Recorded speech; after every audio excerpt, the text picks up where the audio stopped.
Your favorite shopping destination, Value Zone Hypermart. ఇప్పుడు మన అమీర్పేట్ లో పిల్లర్ నంబర్ 1081 వద్ద. మీరు ఎలా వచ్చారు మరి ఇండస్ట్రీకి? You are an outsider కదా. ఇండస్ట్రీకి ఎలా వచ్చారు? నేను ఇలా సపోర్టింగ్ రోల్స్ చేసుకుంటా. అంతకుముందు ప్రేమ మన సినిమాలో చేశాను, తర్వాత వరుడు కావాలలో చేశాను. అలా 2-3 చాలా సినిమాలో చేశా, సపోర్టింగ్ రోల్స్ చేశా. అంతకుముందు షార్ట్ ఫిల్మ్స్ చేశాను, చాలా షార్ట్ ఫిల్మ్స్ చేశా యూట్యూబ్లో వెబ్ సిరీస్లు చేశాను. ఇన్ఫినిటమ్ ద్వారా మిస్ అమ్మ అని చెప్పి నేను వైష్ణవి చైతన్య చేసాం. ఆహాలో ఇంకో వెబ్ సిరీస్ చేశా, నారి నారి నడు మురారి అని. సో అవన్నీ చేసుకుంటూ and there are 2 my directors who are like, అంటే నేను చెప్పినట్టు కిందాక there are some directors who think new age వాళ్ళకి మార్కెట్ ఉన్నా లేకపోయినా వీడు రోల్కి సెట్ అవుతాడు, వీడికి ఆల్రెడీ యూట్యూబ్లో ఒక రీచ్ ఉంది ఆర్ టీవీలో రీచ్ ఉంది, వీడిని తీసుకుందాం మనకు హెల్ప్ అవుతుందన్న ఉద్దేశంతో తీసుకునే వాళ్ళు కొంతమంది ఉంటారు. అట్లానే నాకు పెళ్లి కూతురు పార్టీ కానీ ప్లేబ్యాక్ కానీ వచ్చాయి. Those directors were Brave enough to take me, అంటే మార్కెట్ గురించి ఆలోచించకుండా వీడికి ఉంది రీచ్ అని చెప్పి. అట్లా వైష్ణవి చైతన్య కూడా అవుట్ సైడరే కదా ఆ లెక్కను చూస్తే.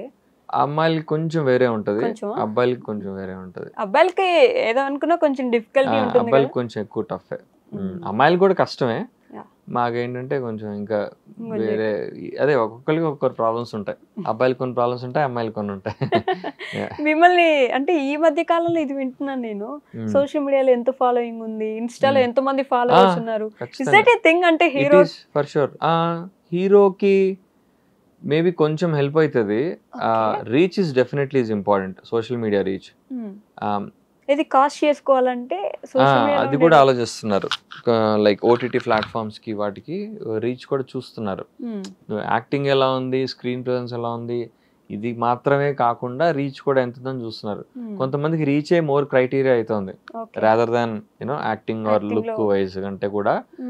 అంటే ఎవరి ఇప్పుడు వాళ్ళకి కొంతమంది ఎలా ఆలోచిస్తుంటే అలా వీళ్ళు క్యాష్ చేసుకుంటే మనకి ఎక్కువ రీచ్ వెళ్తుంది, ఇన్స్టాగ్రామ్లో ఎక్కువ మంది తెలుస్తుంది అన్న ఒక కాన్సెప్ట్ ఉంటుంది. అప్పుడు కొంచెం ఫ్రీ పబ్లిసిటీ కదా, సో ఆ రకంగా ఆలోచించే వాళ్ళు కొంతమంది ఉంటారు. కానీ ఇంతకు ముందు నేను ఆల్రెడీ ఈ టాపిక్ గురించి డిస్కస్ చేసా. హీరోలు హీరోయిన్లు అప్పట్లో చూస్తే మనకి ఎప్పుడో ఒకసారి అలా వచ్చి కనిపిస్తే దేవరే స్టార్, మనకు ఒక స్టార్ వాళ్ళు ఎప్పుడో ఒకసారి కనిపిస్తారు, అసలు మనలాగే ఉంటారా అనే ఒక క్వశ్చన్ మార్క్ తో బతికే వాళ్ళం. ఇప్పుడు అసలు అలా లేదు కదా, ఎక్కడ పట్టినా కనిపిస్తుంటే నార్మల్ కామన్ పర్సన్ అయిపోయారు కదా. యా సి 2 రకాల స్టార్స్ ఉన్నారు. మీరు చెప్పిన ఆ స్టార్ స్టేటస్ ఉన్న వాళ్ళు ఉన్నారు, దగ్గరగా రీచబుల్ గా ఉండే స్టార్స్ కూడా ఉన్నారు. అంటే అలా క్రిప్టిక్ గా మెయింటైన్ చేసే వాళ్ళు కొంతమంది ఉంటారు. అంటే వాళ్ళ పబ్లిక్ లైఫ్ ఏమీ తెలియకుండా కొంచెం ఆ మిస్టరీ మెయింటైన్ చేసే స్టార్స్ కొంతమంది ఉంటారు. వాళ్ళకి ఆల్రెడీ స్టార్ స్టేటస్ వచ్చేసింది కాబట్టి they will maintain. Who are building from scratch, వాళ్ళకి ఆ రిలేటబిలిటీ కావాలి, ఆ సోషల్ మీడియా కనెక్ట్ కావాలి.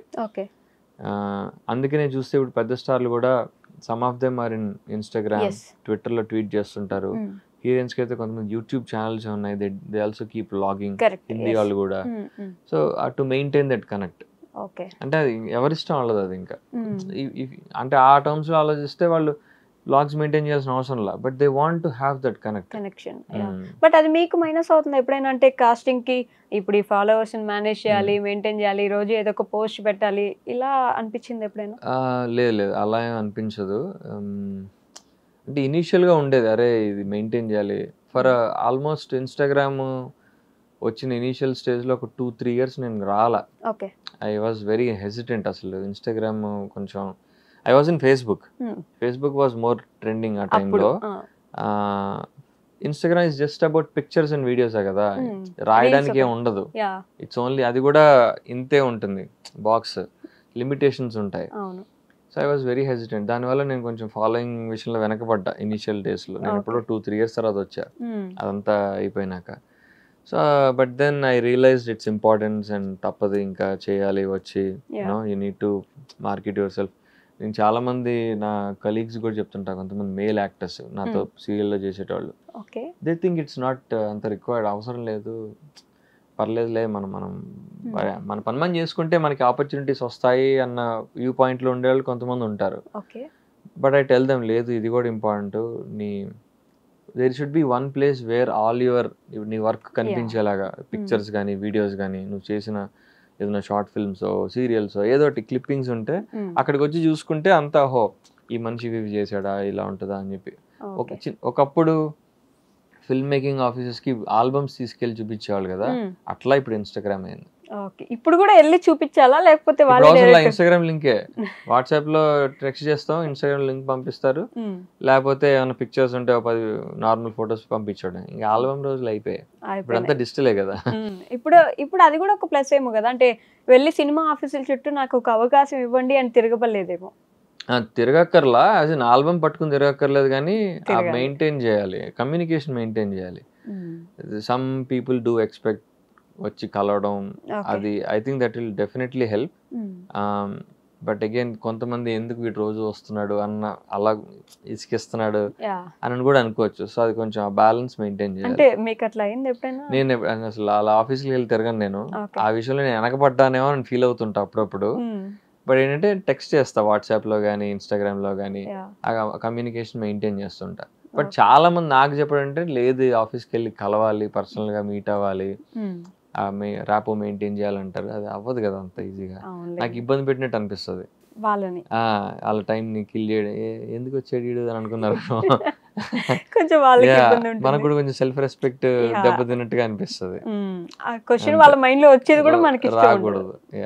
ఓకే, సో మొత్తానికి మా టీవీకి మీకు అవినాభావ సంబంధం ఏర్పడ్డట్టుందిగా బిగ్ బాస్ తర్వాత. బాగా ఇంకా సీరియల్స్ కూడా ఆఫర్స్ ఇచ్చేస్తున్నారు.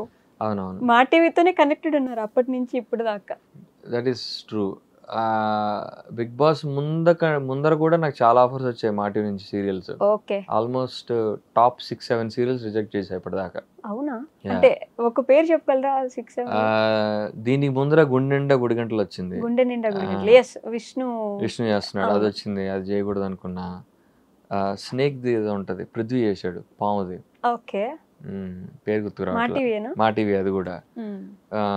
వాసంతి తోటి వచ్చింది, అవును వాళ్ళిద్దరు ఇష్టపడ్డారు, అది కూడా ఫస్ట్ ఆఫర్ చేశారు, అది చేయలే. అంత ముందు కళ్యాణ వైభోగం, శశిరేఖ పరిణయం, అది కూడా సేమ్. మా ఇప్పుడు నేను చేసే ప్రొడక్షన్ హౌస్ కి ప్రజా ప్రభాకర్ గారిని ఆ సీరియల్ కి ఆ టైంలో EP or something, EP or writing, ఆయనకు మొన్న నేనే చూపించా ఫేస్బుక్ లో, సార్ మీరు నన్ను ఆల్మోస్ట్ 8 years క్రితం ఆ ప్రాజెక్ట్ అడిగారు అని చెప్పి, మీరే కదా అడిగింది అని అంటే, అవునా రాజా ఇదంటే ఒకసారి చెక్ చేయండి మీ ఫేస్బుక్ అన్న.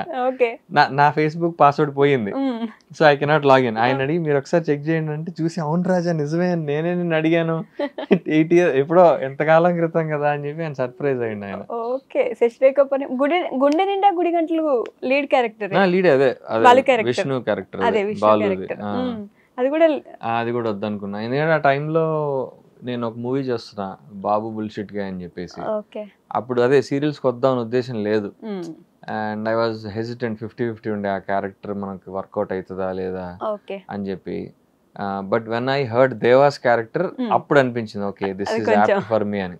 అంటే బాలు రోల్ కంటే కూడా ఐ ఫెల్ట్ నేను దేవా రోల్ ఇంకా బెటర్ నాకు ప్లే చేయడానికి. This wide range of emotions. అంటే ఫస్ట్ ఫుల్ నెగిటివ్ ఉంటాడు, అగ్రెషన్ ఉంటుంది, తర్వాత ఇప్పుడు కొంచెం లవర్ బాయ్, సాఫ్ట్ అవ్వడం, ఎమోషనల్ అవ్వడం, కామెడీ ఉంటుంది.